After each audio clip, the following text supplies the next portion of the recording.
Murder माधुरी movie का ये scene हमें कुछ याद दिलाता है, लेकिन इसमें हमारी भावनाओं का सैलाब उमड़ता नहीं है, क्योंकि हमारा ब्रेन जानता है कि इस मूवी के सारे सीन क्रिएट किए गए हैं। लेकिन अब हमारे ब्रेन को ये मानना होगा कि 16 दिसंबर 2012 की रात निर्भया के साथ कुछ ऐसा ही हुआ था और वो किसी स्क्रिप्ट का हिस्सा नहीं था। हेलो दोस्तों, मेरा नाम है नवीन।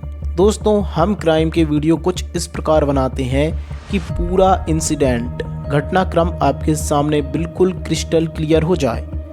हम इस वीडियो में ये कवर करेंगे, नंबर 1 इस केस का पूरा घटनाक्रम, नंबर 2 इंडियन कॉन्स्टिट्यूशन में क्या क्या चेंज किया गया, इसके बाद नंबर 3 जो नाबालिग छोड़ दिया गया था जिसे सजा नहीं हुई थी, अब वो कहाँ है, इन चारों पांचों आरोपियों को फांसी देने में इतना टाइम क्यों लगा।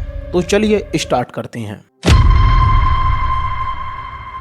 निर्भया, जिसका रियल नाम ज्योति सिंह था, लेकिन हिंदुस्तान का एक कानून है जो ये कहता है कि विक्टिम जिसके साथ रेप हुआ है उसका कभी भी रियल नाम से उल्लेख नहीं किया जाएगा, वरन उसमें हमें एक डमी नाम देना पड़ेगा जो उसकी आइडेंटिटी छुपा सके। लेकिन सारी दुनिया इस केस को निर्भया केस के नाम से जानती है।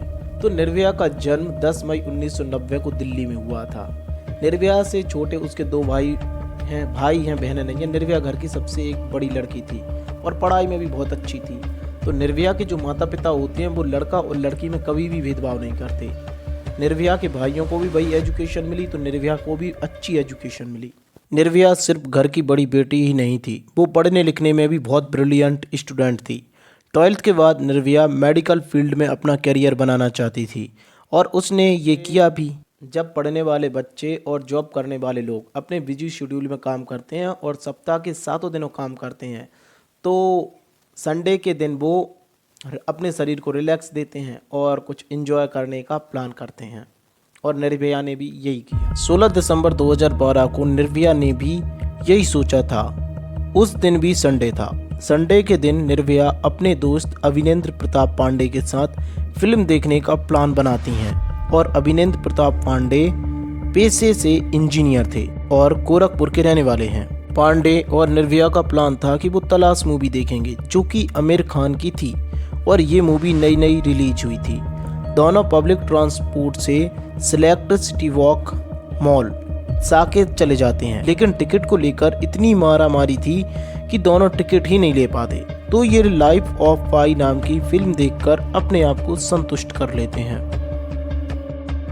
इवनिंग का टाइम था और सर्दी का मौसम था, तो दोनों अब अपने घर निकलना चाहते थे और ऑटो का इंतजार करने लगे, लेकिन कोई भी ऑटो वाला उनको द्वारिका ले जाने के लिए तैयार नहीं था। और बहुत मशक्क़त करने के बाद एक ऑटो वाला मिला जिसने ये कहा कि वो उन्हें मुनीर का बस स्टैंड तक छोड़ सकता है, उसके आगे वो नहीं जाएगा।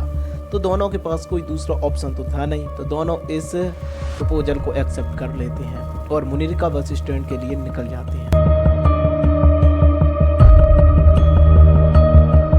निर्भया और अभिनेंद्र ऑटो से मुनीर का आ जाते हैं। मुनीर का बस स्टैंड पर बहुत इंतजार करने के बाद रात 9:30 बजे एक बस आती है वाइट रंग की, जिस पर यादव लिखा था।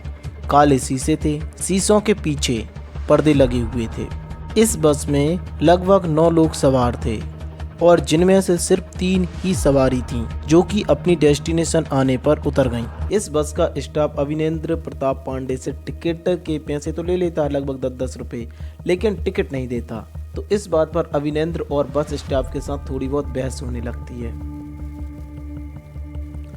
अब जैसे तैसे ये हाथापाई रुक जाती है, लेकिन इसी बीच एक इंसिडेंट होता है। बस का ड्राइवर बस को किसी दूसरे रूट पर ले जाता है, जबकि उसे पता है कि इन लोगों को वहाँ नहीं जाना। इनके लाख कहने के बाद भी बस का ड्राइवर बस को उसी रूट पर दौड़ाया जा रहा था। अब निर्भया और उसका दोस्त इसका विरोध करने लगता है, तो पांचों दोस्त अब हाथापाई पर आ जाते हैं। अभिनेंद्र प्रताप पांडे कब तक इन सभी को संभाल पाते, और जब हाथापाई बढ़ जाती है धीरे धीरे, तो एक दोस्त लोहे की एक रॉड लेकर आता है और अभिनेंद्र प्रताप पांडे के सर पर दे मारता है। इससे अभिनेंद्र प्रताप पांडे बेहोश हो जाते हैं।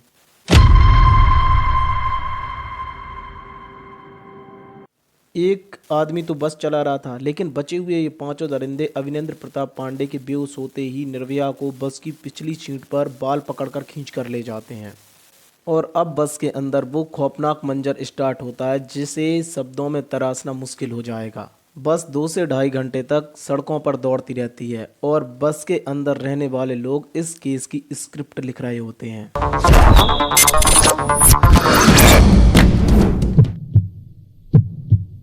ये केस ना सिर्फ इंडिया की मीडिया में बल्कि दुनिया की मीडिया में भी पॉपुलर था, क्योंकि ये केस बहुत ज़्यादा ही हैवानियत से भरा, बहुत ज़्यादा ही हीनताजनक था। कई बार बस भीड़ भाड़ वाले इलाकों से गुजरती है लेकिन किसी को कुछ पता नहीं चलता। पता भी कैसे चले, क्योंकि बस के जो शीशे थे वो काले रंग के थे और उन पर पर्दे लगे हुए थे। तो बस के अंदर क्या हो रहा किसी को कुछ भी पता नहीं चल सकता। अब इनका मन इसी से नहीं भरा, इन्होंने अविनेंद्र प्रताप पांडे को और निर्भया को मारने का प्लान भी बनाया और इस वजह से जो लोहे की रॉड उनके पास रखी थी, अविनेंद्र प्रताप पांडे के सर पर मारी बहुत तेज फोर्स के साथ, और उसी लोहे की रॉड को निर्भया के सर पे भी दे मारी। लेकिन इसी बीच मोहम्मद अफरोज, जो कि एक नाबालिग लड़का था, उसने उसी रॉड को निर्भया के प्राइवेट पार्ट में डाल दी, जिससे निर्भया की आंतें तक बाहर आ चुकी थी।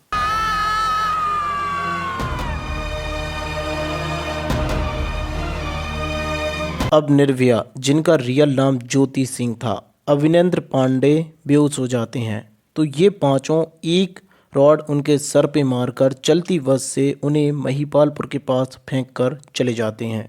इन दरिंदों ने दोनों को निर्वस्त करके फेंका था। उनके मोबाइल फ़ोन और पर्स भी छीन लेते हैं। थोड़ी देर बाद अविनेंद्र को होश आता है। अविनेंद्र सभी से हेल्प मांगने लगते हैं। लोग उनकी हेल्प करने से कतराते हैं, लेकिन थोड़ी देर बाद एक आदमी उनकी हेल्प करता है। वो तुरंत पुलिस को इन्फॉर्मेशन देता है। पुलिस आती है और तुरंत दोनों को सफदरजंग हॉस्पिटल लेकर चली जाती है। निर्भया ज्योति इतनी सीरियस थी कि उसका पूरा शरीर खून से लथपथ था। उसकी आंख बहुत तेज जख्मी थी। ऐसा लग रहा था मानो निर्भया की बॉडी से पूरा खून निकाल लिया गया हो। सभी अपराधियों को गिरफ्तार करने के बाद आइडेंटिफिकेशन के लिए परेड करवाई जाती है। निर्भया का दोस्त सभी अपराधियों को पहचान लेता है। फिर इन सभी पर आगे की कार्रवाई स्टार्ट होती है। मामले की जांच चली रही थी कि 11 मार्च 2013 को इस केस के एक अपराधी ने लगभग 84 दिन बाद राम सिंह नाम के कुत्ते ने सुसाइड कर ली थी। माफ़ करना, इसे कुत्ता बोलने से कुत्ते जाति की भी इंसल्ट हो रही है। रियलिटी में ये तो कुत्ता कहने का भी हकदार नहीं। लोग सरकार से सवाल पूछते हैं कि वो वुमेन सेफ्टी के लिए क्या कर रही है। लोगों का ये जनसैलाब निर्भया के अपराधियों के लिए सजा की डिमांड और निर्भया की सेहत में सुधार के लिए ईश्वर से प्रार्थना कर रहे होते हैं। 16 दिसंबर से 19 दिसंबर तक डॉक्टर्स की टीम ने निर्भया की 5 सर्जरी की, पर लाख कोशिश के बाद भी वो निर्भया के शरीर में सुधार नहीं ला पा रहे थे। 21 दिसंबर को सरकार ने एक बड़ा कदम उठाया। निर्भया को सरकारी खर्चे पर वर्ल्ड की best organ transplant hospital mount Elizabeth hospital Singapore भेजा जाता है। 16 दिसंबर 2012 को एलिजाबेथ हॉस्पिटल में पहुंचने के बाद भी निर्भया के शरीर में कोई सुधार नहीं होता।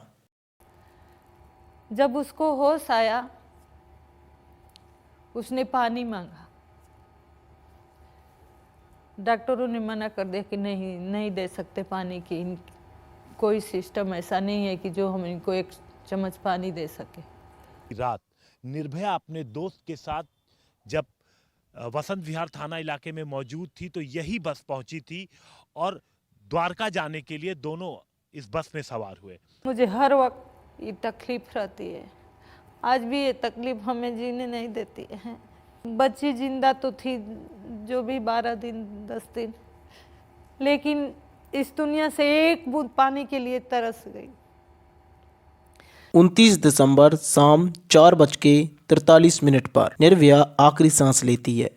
30 दिसंबर को उनके पार्थिव शरीर को दिल्ली लाकर अंतिम संस्कार कर दिया जाता है।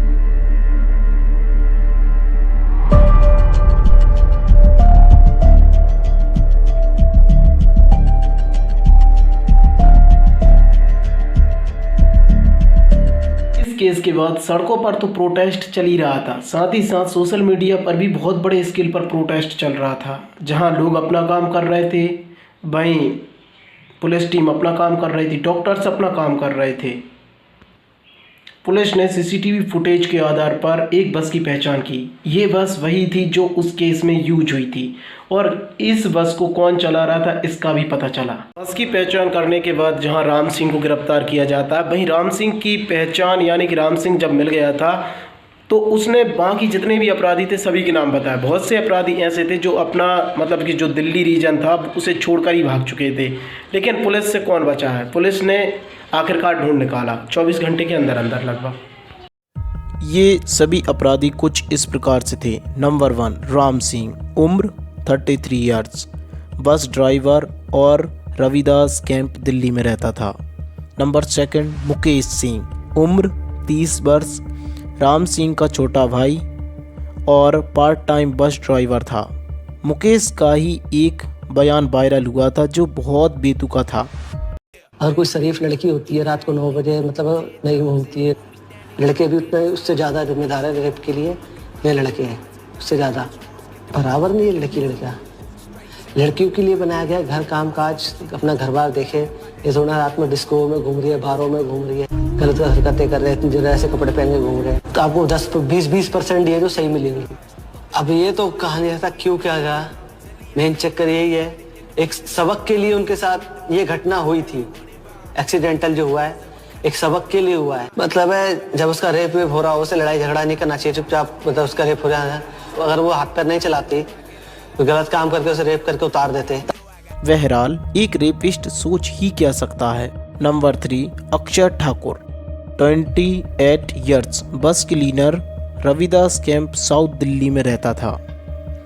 Number 4 Vinay Sharma, age 20 years, gym trainer, Ravidas camp Delhi में ही रहता था। इनकी सिस्टर उस वक्त दिल्ली यूनिवर्सिटी से बीए कर रही होती हैं। Number 5 Pawan Gupta, age 19 years, occupation fruit seller, माता पिता के साथ इसकी एक सिस्टर भी है, मोहम्मद अफरोज, जिसकी उम्र 17 साल थी। ये बहुत बड़े दुर्भाग्य की बात है इंडियन कॉन्स्टिट्यूशन की कि इस लड़के को फांसी नहीं हुई और ये अभी भी खुला घूम रहा है, जबकि निर्भया के प्राइवेट पार्ट में जो रॉड डाली गई थी वो इसी ने डाली थी। 1 सितंबर 2013 को जुवेनाइल जस्टिस बोर्ड के द्वारा इस केस के नाबालिग को 3 साल की सज़ा के लिए सुधार गृह भेज दिया जाता है। इस बात का बहुत ज़्यादा विरोध होता है क्योंकि निर्भया पर सबसे ज़्यादा अगर किसी ने कहर ढाया था तो वो यही लड़का था जो 17 साल का था और इसी को 3 साल की सज़ा देकर छोड़ दिया जाता है। बचे हुए अपराधियों पर मुकदमा चलता है और 13 सितंबर 2013 को फास्ट ट्रैक कोर्ट के द्वारा सभी को सजाए मौत सुनाई जाती है। 2013 में फास्ट ट्रैक कोर्ट ने बाकी 4 आरोपियों को मौत की सज़ा सुनाई थी। उन्होंने दिल्ली हाई कोर्ट और फिर सुप्रीम कोर्ट में अपील की, लेकिन सभी जगह उनकी सज़ा बरकरार रखी गई। साल 2017 में सुप्रीम कोर्ट ने कहा ये अपराध मानवता के नाम पर एक धब्बा है, ऐसे मामलों में कोई दया नहीं हो सकती। इसके बाद उन्होंने राष्ट्रपति के पास दया याचिका भेजी जो कि 2020 में राष्ट्रपति रामनाथ कोविंद ने खारिज कर दी।